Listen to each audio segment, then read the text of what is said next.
I got nightmares in my head, I fear thoughts build up until I can't hear, that my mind fills up into a creature, and it haunts me somewhere much deeper.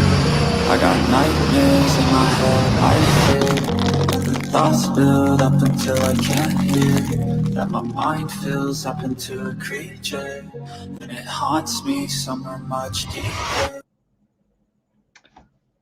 Hi guys, happy Valentine's Day. Welcome to day 21, and I see there are 21 people watching, 32 now. There's a close-up of Timmy wishing you that you had a good day. Hope you had a fun day, full of light. So yeah, I thought I would just share that picture with you. We're going to go straight to the afternoon session, and I'll keep you guys appraised as we go along. Welcome everyone. Good to see you. Good to see you all. Let's get going. Does this exit or entrance? The previous cameras to the carriage house facing north. Weed Street is on our right, or on my right. Is this the same camera angle that we just witnessed? Yes, it is. Okay. Go back a little bit. Okay. So is that between 10:30 and 10:30? Well, 10:30:05 and 10:30:15 seconds. Yes, it is. Did that fairly and accurately represent what your camera angle depicted on May 24, 2019? Yes, it is. Did you provide that to the police? Yes, I did. State would offer 140, Your Honor. No objection. 140 admitted as full, state's exhibit. Hey And Jean, briefly, good to sir, if see I you. could just turn your attention to the screen and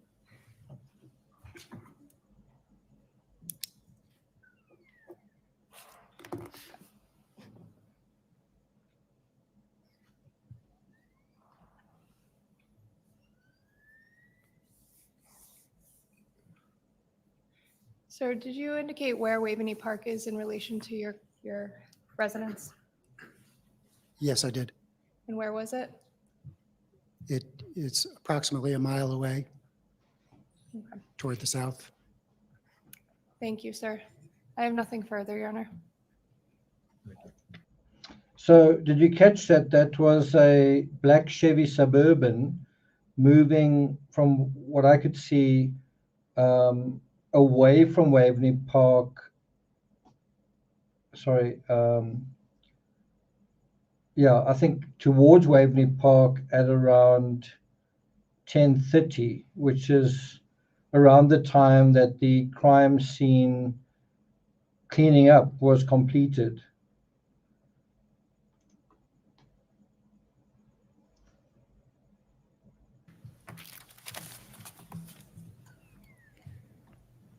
No questions. Sir, thank you. You may step down. Thank you. So I just want to look at who the next witness is, and then we'll either do a review.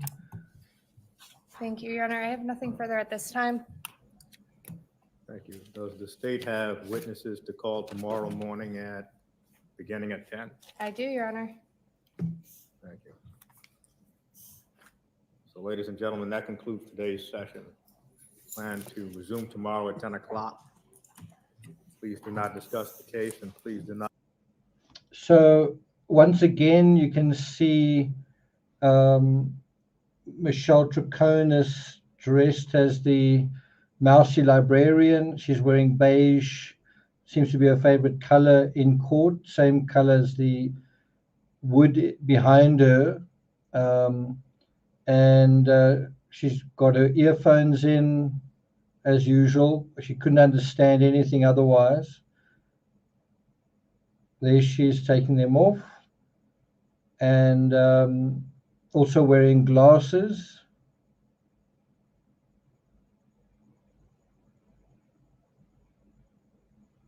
And so, yeah, she's definitely keeping to the dress code that she's maintained for most of this trial.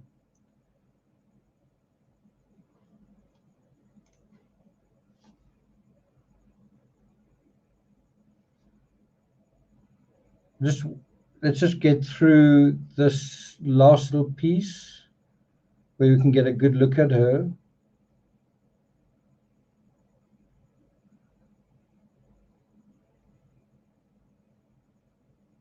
She slipped away from the camera. Okay. Anyway, so from what I've caught today, I think the afternoon session would probably have been used up by, from what I could understand, I think his name was Dr. Gill, who you would have been an expert witness. And as far as I understand, he was going to testify to, and please correct me if I'm wrong, you may have heard better, understood better, testified to the likelihood that this is a homicide. And the defense put in a motion to, they didn't want that testimony, they didn't want to allow the witness. And so, I don't know, I was a little surprised the judge upheld that motion. And so I think most of this testimony would have been, to some extent, a brief review of the evidence, but through the eyes of a doctor and kind of an expert witness.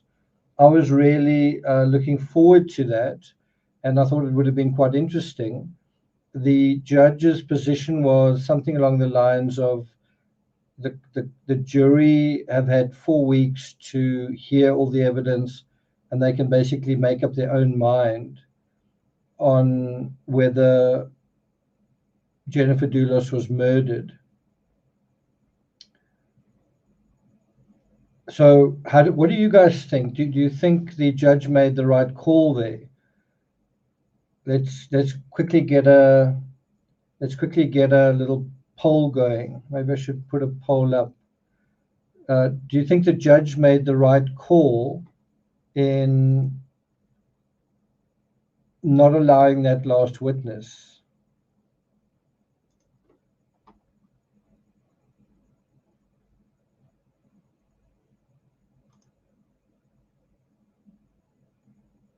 And so I'm going to give you guys two scenarios. That sort of put this into perspective. The one scenario is, I once sat in on a murder trial in a South African court. I'm a little bit fuzzy on the details, but I think it was the Jason Roeder case. And what they try to do is they try to bring in an expert, and the expert's job was to basically say whether, in terms of the autopsy evidence, whether there was a injury to the hyoid bone. And so you kind of had almost like this, it was unbelievable. There were two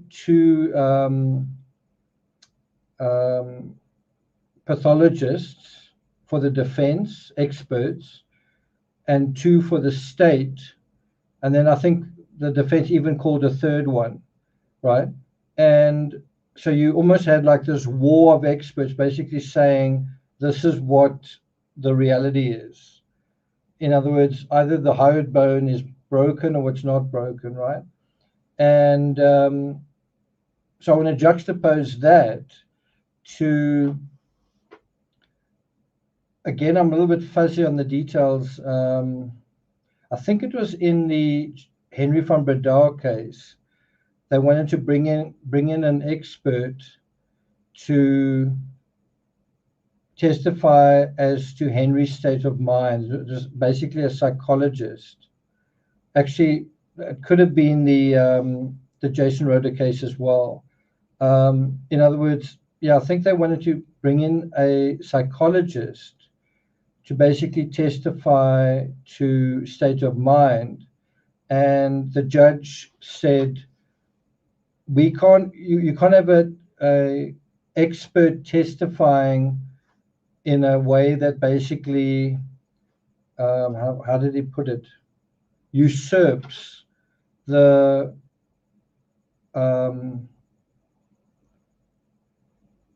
authority of the court, or basically what the court is supposed to do. In other words, the area that is in question, you can't really have an expert coming in and basically saying, because I'm an expert and I think that's what that person thought, for example, motive or whatever it is, or state of mind, that is really what the court is there to do. You can't really have an expert come in and basically usurp that and say, well, it's almost like an expert coming in and saying, in my expert opinion, I think this person's guilty. Oh, okay, well then I don't really, I agree, So I kind of get a feeling that this is a similar scenario where you're having a doctor come in, examining all the evidence and basically saying, in his opinion, and so that's to some extent usurping the duty of the jury. The jury has been given a certain amount of evidence, right?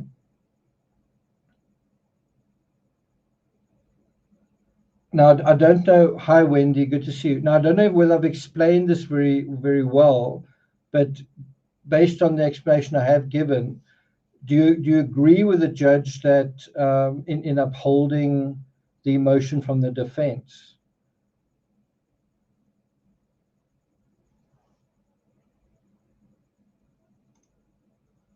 So Bridget says she agrees, right? Anyone else got an opinion? Earth says the jury must be confused. Sole purposes should have allowed all evidence is important. So I'm going to give my opinion here. On the one hand, I'm aware that you have an expert who does seem to be coming quite close to usurping that area, right?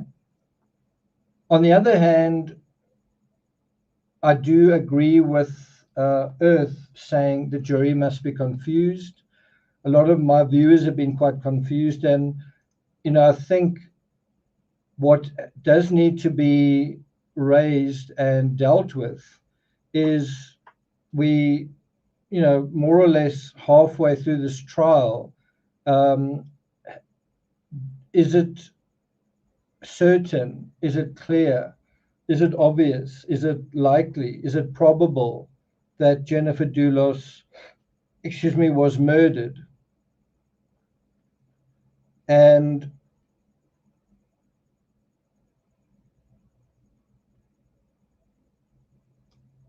I do think that a doctor, given the amounts of blood that has been found at the scene and so on, I think a doctor is an important person to address this issue. He may be able to mention things like types of blood. So, for example, you may have, you have some blood that is of a much darker color, arterial blood and so on.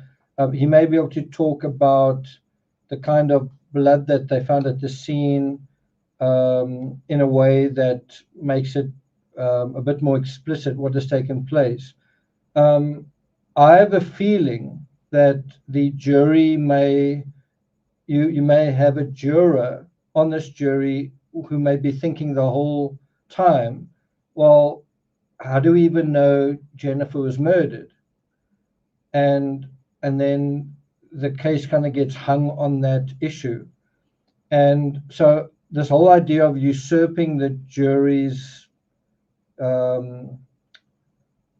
duty, I don't know whether it really that is doing that, because the whole case is is based on the murder of Jennifer DULOS by Fotis DULOS, and then it is proving whether Michelle Troconis participated. So I think if let's say you had a psychologist testifying to Michelle Troconis' state of mind, then that might be usurping the jury's position. So I think I disagree with the judge. I think I would have allowed the testimony on a fairly limited basis. So, allow the defense to object, also direct the prosecution to deal with the evidence in a fairly strict parameter. But I certainly think that a doctor basically asserting the likelihood of Jennifer DULOS being murdered was necessary. So I must say, I think, how can I put it? I think today the defense scored a huge point by not having that evidence allowed.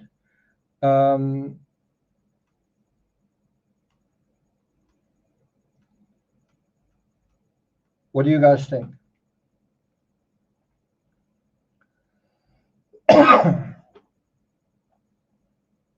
No, he's not a psychologist, he's a doctor.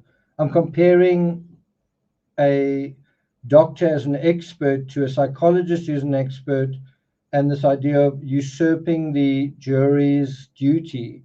The jury have, after all, got to make up their minds in a certain area, but you can't have an expert basically making their minds up for them. I don't really feel that, and I could be wrong, I don't really, because as far as I'm concerned, Fotis DULOS murdered Jennifer DULOS. So I don't feel that the jury have to essentially rule on that. They've got to rule on whether Michelle Troconis conspired to murder, right? And so it's a little bit of a technical point, but I sort of feel like that's not intruding on that territory. Quite a lot of case law was referred to, and maybe I need to be educated on that, but just on a reasonable basis, I think it's unfortunate. I think we needed to have that particular person testify. So anyway, we're going to go from here to the morning session, and we're going to look at some CCTV footage of which one? We're going to look at some CCTV footage of Absent Miss sort of area. And I've got to say, what I find quite astonishing in true crime today is just how much of a case is caught on video. And this is also quite a good example. You might look at this case and say it's really boring and nothing much is happening. But if you look at all the little fragments of video from all over the place that are added together, it already creates quite a staggering mosaic, right? And, if I was the prosecution, I would have said time is our enemy. The longer we take to make our case, the better the chance the jury is going to be bored, confused, lose interest. And so what they really need to do is almost put all of the little fragments into like a queue and almost show it like a movie, right? And then juxtapose all of that. And I know it's easier said than done because you've got to admit evidence, you've got to admit a witness, etc. But having said that, you juxtapose the video evidence basically with all of the areas in which Michelle Troconis herself is involved. If you think about it, you know, each one on their own, like literally each one individually, you can probably say, okay, there's a little bit of doubt here. I'm not convinced, maybe with one exception. And I would say that exception is where Fotis is disposing of the garbage bags, which they've now found evidence of Jennifer DULOS. And guess who's sitting in the seat there right with him, right? And, you know, it's quite a strange thing. Almost if you only had that, if you, let's say you had 10% of the evidence in this case, I'm not really talking so much about the blood evidence, more the CCTV. If you had 10% of the evidence, then I think that thing where Michelle Troconis is reaching out and next thing, Fotis, you know, posts the license plates into the, like almost like a mail slot into the drain right below her, I think it would sort of rise in significance, but it's almost become lost just in the noise of, well, there's this and there's that and there's the next thing. Alf, thanks so much for that. I appreciate it. Do you follow what I'm saying? That is a huge thing. I mean, how often do you see someone in the midst of covering up a crime, disposing of evidence, and there's someone with that person, and it's caught on video, right? How often do you see that? And to make the case that Michelle Troconis may have conspired, I think one's got to make kind of a list, a clear list of all the areas where her path crosses with Fotis's, and to say, well, is that innocent? Was she just running an errand? And if you look at the nature of it, none of it looks, as far as I'm concerned, none of it looks innocent. So her handling his phone to take a call in the middle of him committing a crime, which I dealt with in the video I made over the weekend, that is almost the second most important smoking gun here. The fact that she answers the phone and it basically looks like he was at home taking a call, basically gives him an alibi. Then right next to that, there's an alibi script that she participates in, but they don't mention the disposing thing. That's the third thing. The fourth thing is Gumeni arrives at the property and guess who are side by side again. Side by side is Fotis and Troconis seem to give him a look like, wow, you caught us out, right? They have like a look of surprise. That's now, is it four now? Four sort of things. The fact that Troconis goes to the car wash with Fotis on a different day, and this car is central to all the disposal. You know, that's now five things. If you take it into the more circumstantial realm, you might say, oh, circumstantial evidence isn't very important or significant. It's extremely important and significant. The dynamics between Jennifer and Michelle, the mistress who's living in Jennifer's house, who hates Jennifer's guts by the sounds of things. She calls her a bee and says she should be buried next to a dog. You know, that's now adding to all of this in quite a big way. So it's not an incidental thing of, you know, oh, maybe she answered a phone by mistake. You know, if you add all of these things up, they accumulate. What's the other thing? If you think about it, it's, you know, like in a very basic way, Michelle Troconis is living with Fotis, and Fotis is kind of her boss in a way, and is also the breadwinner, right? But if you think about it, the house that they live in and the company that they work for, both are basically financed essentially by Jennifer's family, right? The house, I think it was like $2 million, basically paid for by Jennifer's father. The company is basically being bankrolled, not 100%, but in a large way. I mean, the company is not really making any money as it is. And so if you think about it, in the same way that Fotis is needing Jennifer, not for Jennifer, but for access to her money, and Michelle is with Fotis and also living in his house and also working for the same company, in what way is her circumstance any different to Fotis's? If that makes sense. Thanks a lot, Tanny. Thanks very much for that.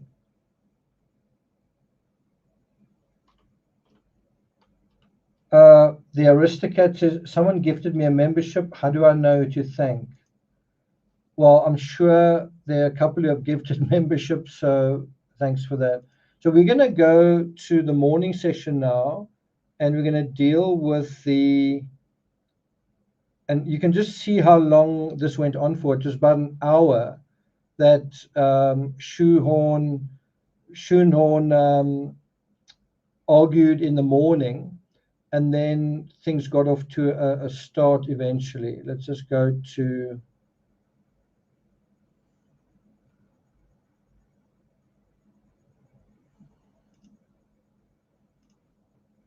that. How long have you worked for them? This year will be The 14 years. owner, I believe, What of type of business is Russell Speeders? Power, It's a the car Red wash Toyota Tacoma. detail shop. And what is your current role? General manager How long have you been the General manager. since 2013. Was that always at that West Main Street location? Correct. And as a general manager, what are some of your duties and responsibilities? Basically, Okay, so here he shows the location of it in this image.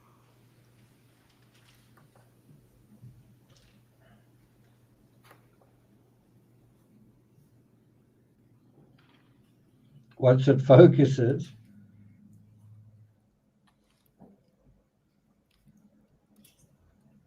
All right, well, I'm going to move this a little bit, just up and down. If I can just have a moment, Your Honor.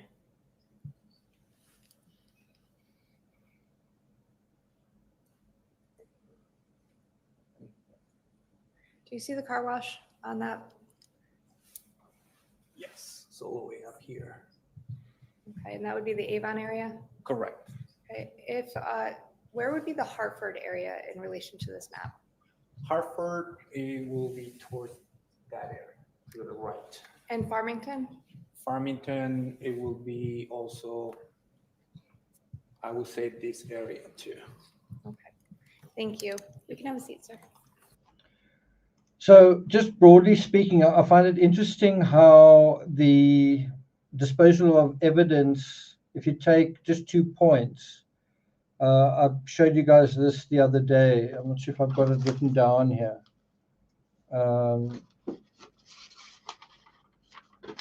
Can any of you see what I've got written over there? Right? A, B, and then C above the A. Can you guys see that? Let's maybe do it again, just a bit clearer.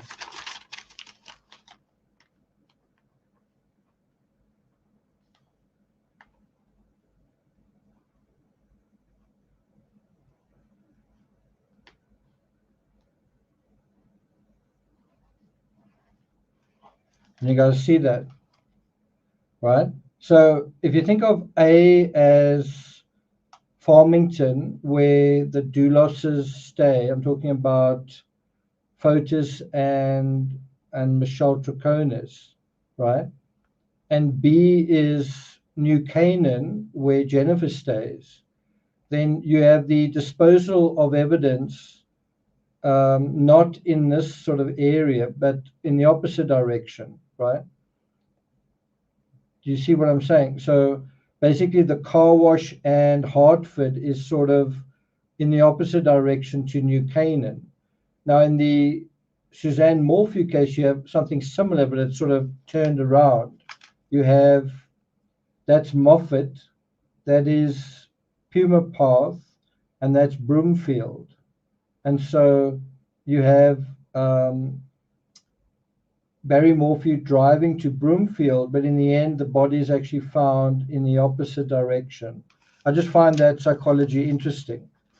And so anyway, now we're going to deal with the car wash. Again, what is fascinating is you actually see Fotis moving, entering the car wash reception, and then he throws something away, it looks like, and then he also throws something away, looks like on his way out. I do wonder whether they collected what was seen in that CCTV.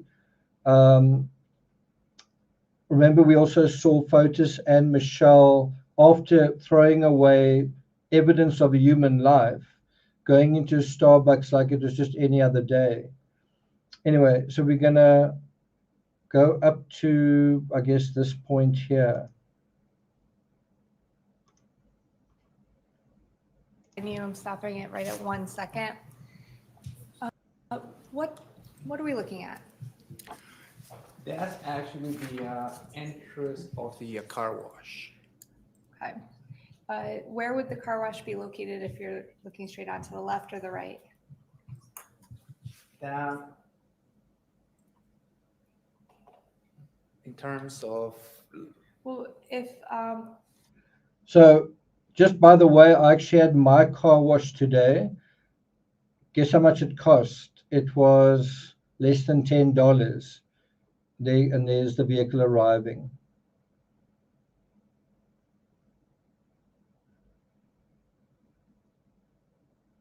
I'm going to play that again. I had my car washed today. It was less than $10.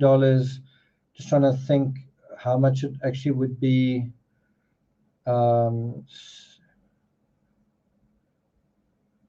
Probably around about $8, and that's for a car that's being detailed as well.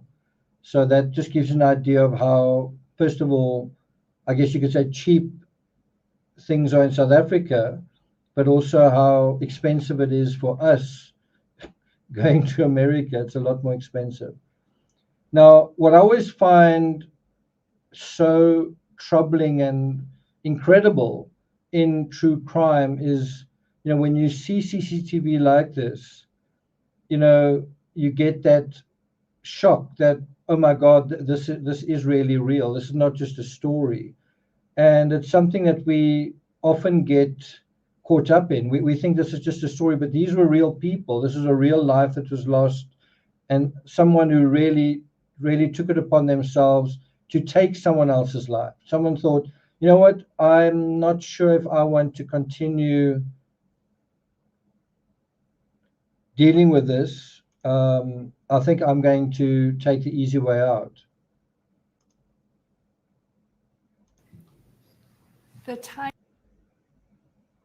down here, 9/11, is that accurate? yes, so So a couple of things that we need to think about. I must say, I've tried to cover this consistently, but I'm even a little bit confused. Which vehicle do you think had the fake number plates on, right? And bear in mind, the guy driving this vehicle, like right now, not only committed murder, but he's also trying to impersonate Pavel Gumini. He's shaved his head, and who shaved his head? Who cut his hair? the person who cut his hair, did she know why he was doing it? Did she even suggest it? Bear in mind, she's a former TV presenter. She'd be very much aware of how things present, how things look. In any event, he changes his appearance, which makes him look very much like the original driver of this vehicle. And then after committing the crime, after cleaning the vehicle, he basically says to him, get rid of the seats and sell this car, right? And part of his explanation for that, because Gumini basically confronted him and said, what's going on? And he basically said something like, on Mother's Day, I went to see Jennifer and I gave her a hug and I held the cat, and there might be a cat hair in your truck. And so get rid of the truck, otherwise I'm going to be suspected of murder. That was basically his story. Pretty incredible, isn't it? That's the I think before I continue, I think it's important to stress that there seem to be some people in the story that are unknowing accessories. And I would say Pavel Gumini is one of them. That is basically unknowing. You kind of feel that he should have known better and he should have been suspicious. But it also comes up in the affidavit is that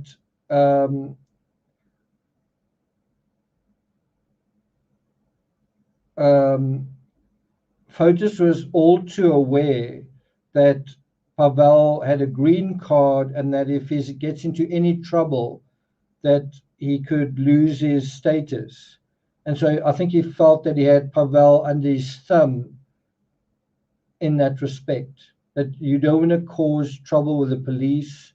You don't want to be in their crosshairs because you're going to be kicked out of the country if there's any possibility that you did something. And that is a way of controlling him through fear.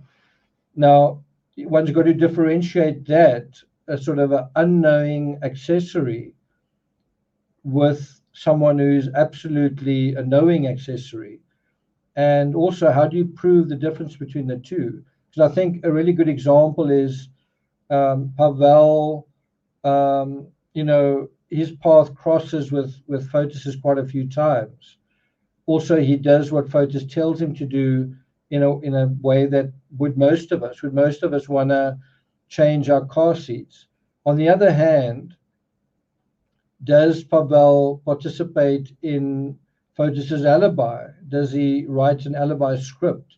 Does he take his phone? Does he drive along with him to dispose of evidence? Any of those things. So I think one of the ways you make the case against Michelle Troconis is you show how Pavel is different to her in terms of the evidence. And then the other thing that I think strengthens the case against Michelle Troconis is there seems to be another co-conspirator, and that's Kent Mawini. So if you have this idea that there could be a co-conspirator, well, if you have another one, then that makes that idea even stronger, right? Okay, so let's have a look at some of your comments. My friend from Finland had a green card, was educated, but when he married a Michigan girl, he could no longer be deported. Okay.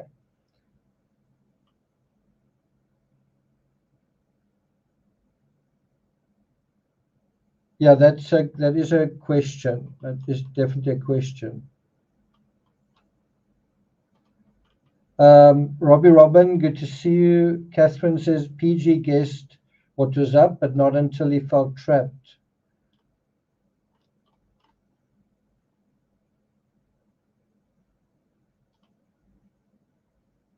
Okay, let's hear what the car wash manager has to say. Delay.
It's unfortunate the camera quality is not terribly good.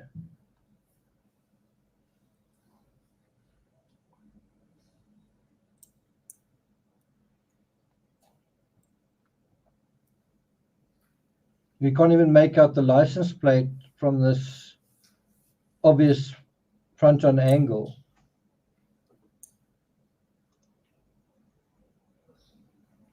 Good to see you, Iceland. Nice to see you.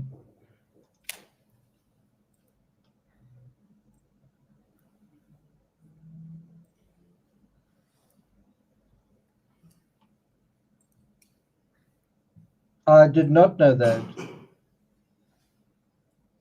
I did not know that.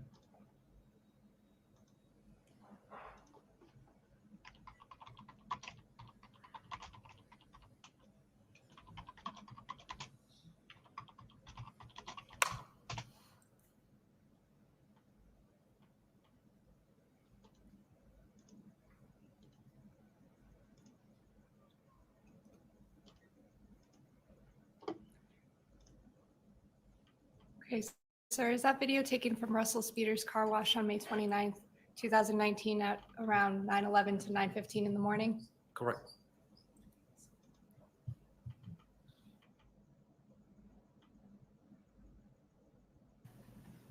Play clip file 2, interior. If you can, sir, just explain to me what we're looking at here. So we'll look at that in a moment, but this is a really good point, is that sources said police are also trying to determine why Photos DULOS is covered in a poison ivy rash. That's slightly different to covered in poison ivy, and where he may have gotten it. They noticed the poison ivy last week when they executed a body search warrant on him and took his DNA. I think that's a very important clue. The Hartford Courant also reports that DULOS had a first wife named Hillary Aldama.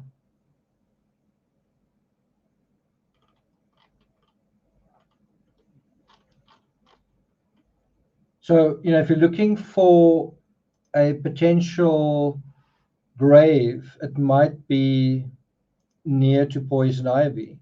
Does that make sense? Just want to have a look at this article. It's quite interesting, the lawyer that he hired, but it says here the same thing. The detectives are trying to figure out why Photos was covered in a poison ivy rash last week.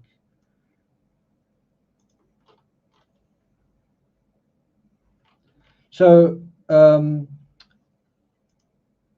me, part of this case should be what is the prosecution's theory on where was Jennifer disposed of?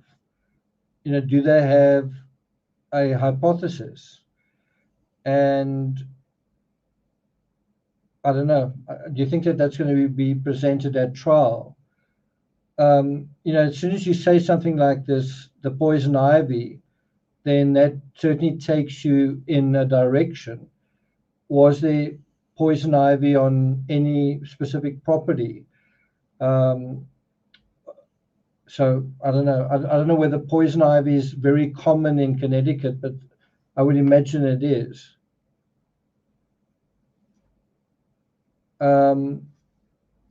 Also, is there poison ivy on Jennifer Farber's property? Maybe he was hiding there before he attacked her. That could be another way to interpret that. Anyway, let's go back to the video. And again, what's so amazing with this video is it's quite a clear video. It's quite a good video. You're getting a view of a murderer basically trying to cover his tracks, and I guess he failed, didn't he? That is the customer lobby. And is this at 5/29/2019 at about 9:05? Correct. Okay. Is this the camera that's 8 minutes, 8 minutes slow? So Kenzel says, did Jennifer's father die before or after Jennifer? Answers after. MK says it's very prevalent in Connecticut. So, if it's all over the place, it might not be so easy to narrow anything down. But it may also, if you ask the question, is Jennifer in water or on land? It seems to suggest she might be on land.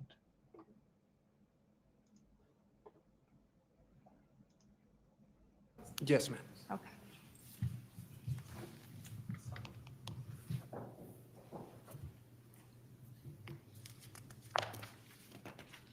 Okay, so this is also quite an interesting question. Why did it take so long to have the Tacoma cleaned? Well, I think for a couple of reasons.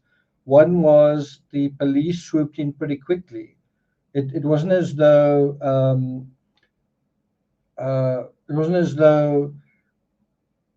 it took a long time to realize where's Jennifer. Maybe she's gone on holiday for a week. They basically realized she was gone a couple of hours after she disappeared, a couple of hours after she was murdered, right? And so Fotis was actually brought in for questioning. His phone was taken. And so that is obviously going to have an impact on what he does, right? I'm just trying to think what another reason could be. I don't think it was really a priority. I think they felt that the Tacoma might be discovered later on, and then cleaning it later on would also just be something that would be invisible. Anyway, there is Fotis, and there's dressed in all black, and it's fairly smartly dressed for going to a car wash, wouldn't you guys say?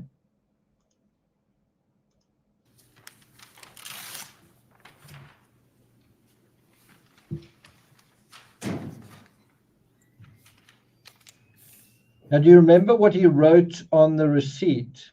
He gave the wrong make for the vehicle. I think he said it was a Toyota Sierra when it's a Toyota Tacoma.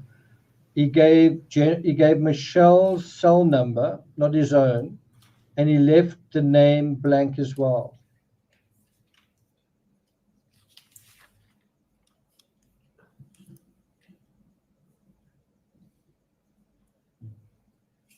That's right.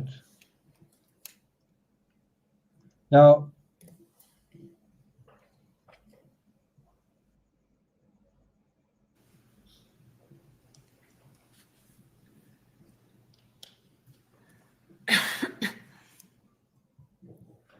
Okay, sir, I'm gonna play file 3, labeled exterior cam. Sir, if you could just explain what it is we're looking at here, and I'll just hit play. That's a exterior camera that is pointing to the. actually looks like there's possibly something in the back there. But do you guys remember that Michelle Troconis actually drove with him to the car wash, and she drove in a black Yukon? So, she was also kind of involved, participating in the final stage of this crime. The question is, was she doing so knowingly or unknowingly? Now, and I think you can definitely fragment the whole case and say, I can understand that she didn't know what was happening there. I can understand that she didn't know why she was asked to do that. I can understand why she wouldn't have any guilty knowledge there. But if you add all of those things together, every successive one makes the statistical likelihood greater and greater and greater. The question then is, does it go beyond reasonable doubt? What do you guys think? I just don't know whether the jury are going to think about it in those kind of terms. Thanks a lot, Earth. Thank you. The exit of the car wash is actually pointing when the car is coming out of the tunnel.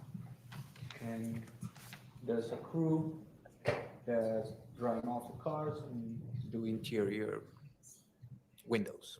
So at this screen, it says the bottom left-hand corner, do you see that? It says 5/29, 2019 at 9:21. Is that time accurate? Yes, ma'am. At this point in the location of that camera angle, did the vehicle already go through the car wash? Correct. Okay, so what is happening now?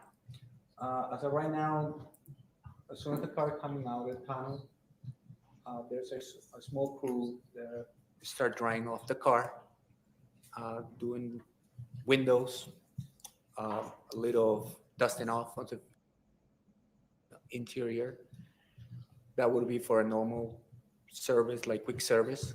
But if the car, So those who know me, those who've read some of the books that I've written, I often say, one of the red flags you must look for are cleaning operations in the middle of a crime. And I often refer to things like look in the washer, is the washer still on? Are there clothes in the washer? Has some clothing recently been washed? Is it clothing that was worn recently, et cetera, et cetera? And by the way, in the Amanda Knox case, there was a washer that was fully loaded. It was full of clothing. And Amanda Knox wasn't really someone who was famous for doing housework, especially, I would imagine, not on a holiday. And I think one can expand that to things like mopping and cleaning windows and the smell of bleach. Just that if there's a crime scene or a crime that has apparently been committed or someone's disappeared and you enter a house and it smells of bleach, your sixth sense needs to activate. But then there's a third dimension to that. So we talked about clothes washing, and in the Barry Morphew case, there's a little needle nose. There's what do they call it? A dart gun cap that it seemed to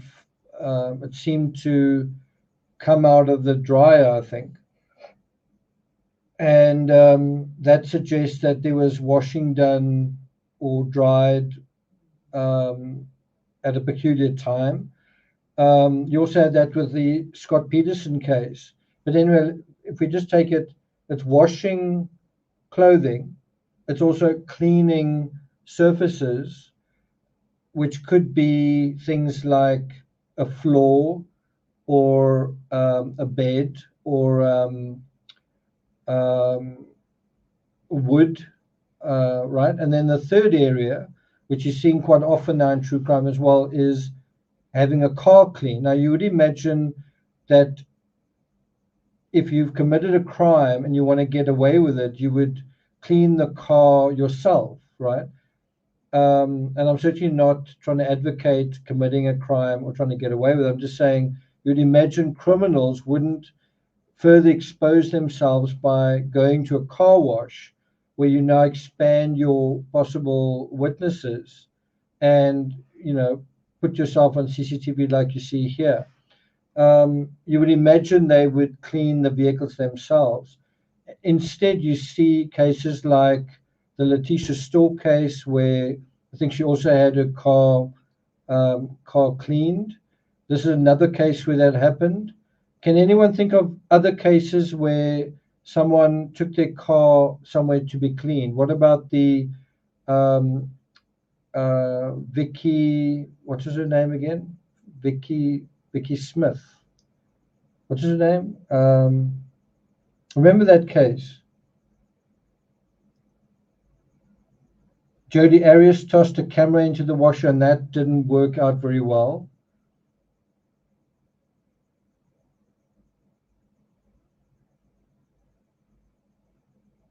Shaker Maker says, I'm affronted by the lack of opening statement.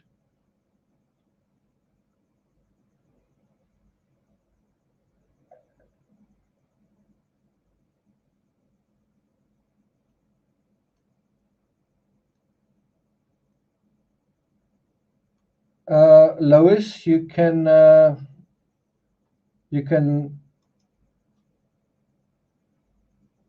you on Instagram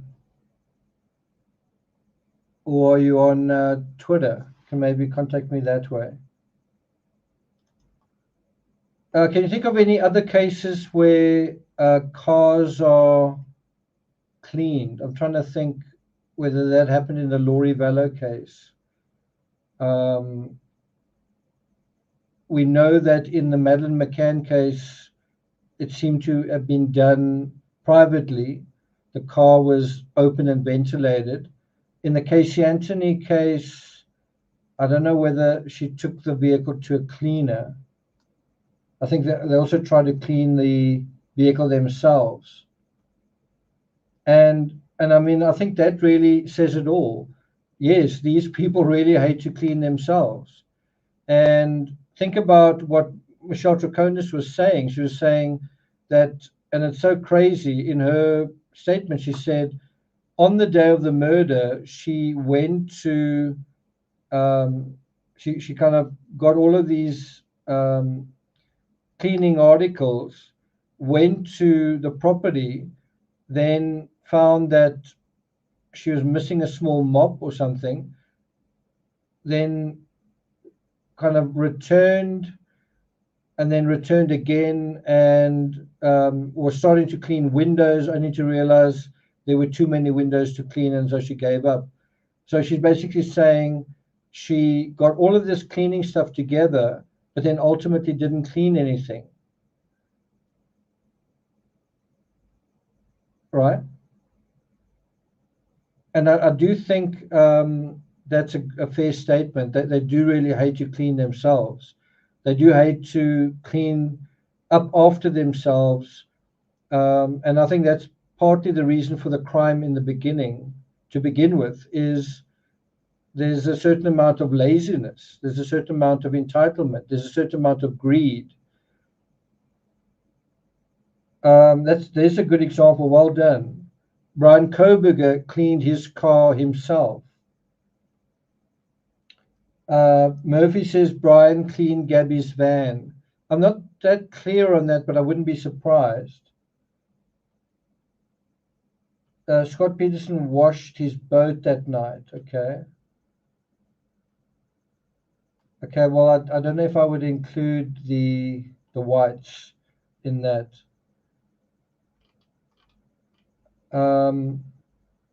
And, you know, and then you can take the cleaning a step further, and you can talk about, although it's different, the cleaning of digital evidence.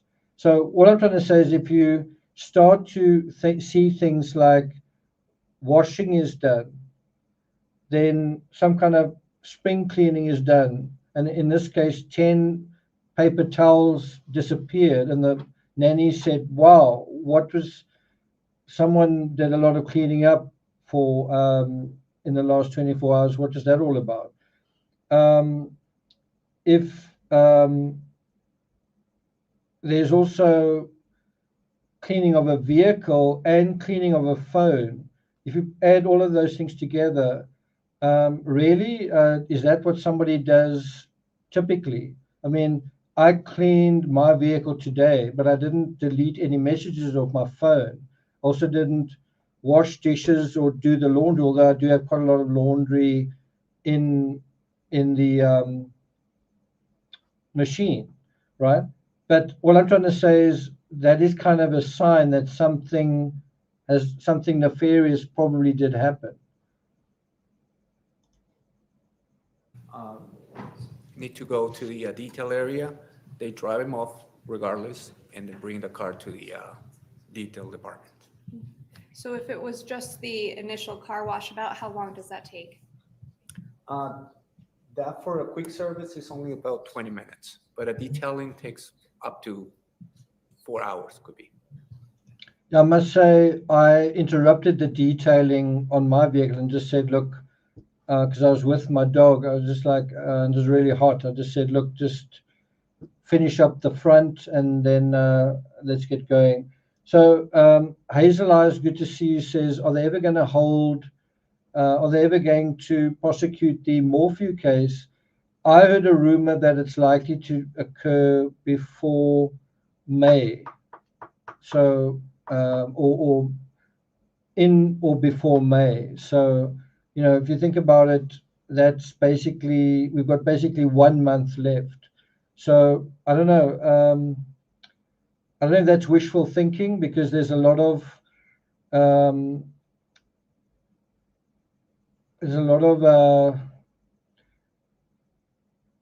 political shenanigans taking place in that part of Colorado, and that is really diverting attention, resources, time in terms of this investigation. Is really sad to see.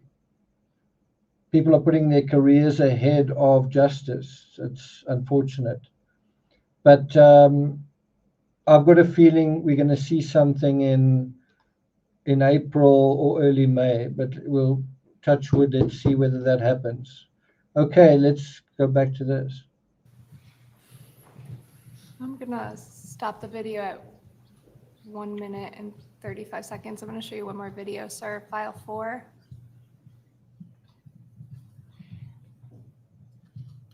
Sir, what time is depicted on this video screen, please? It looks like it's 2:28. Okay. And 5:29? Right, yes, ma'am. Okay, so that same day? Yeah. I'm gonna hit play.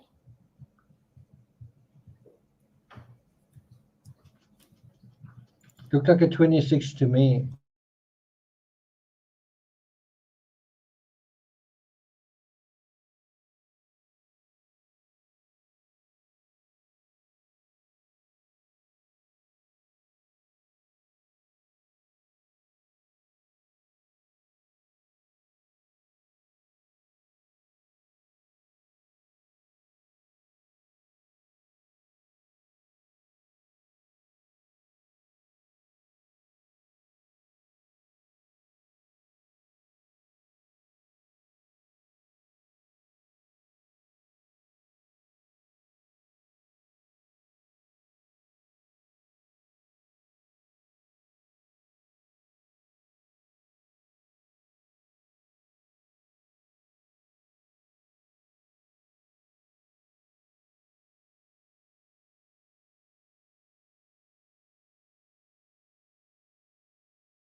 stopped the live.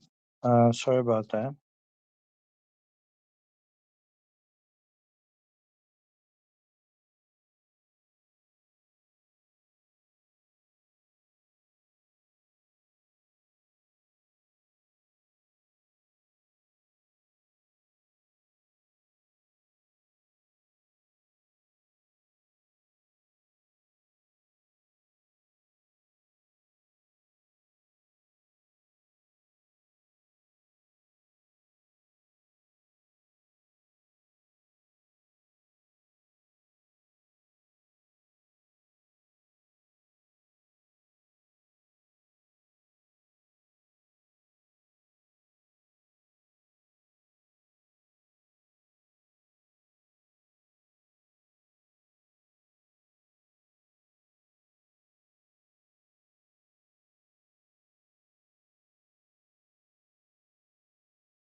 Sorry, I see you guys, some of you are still here.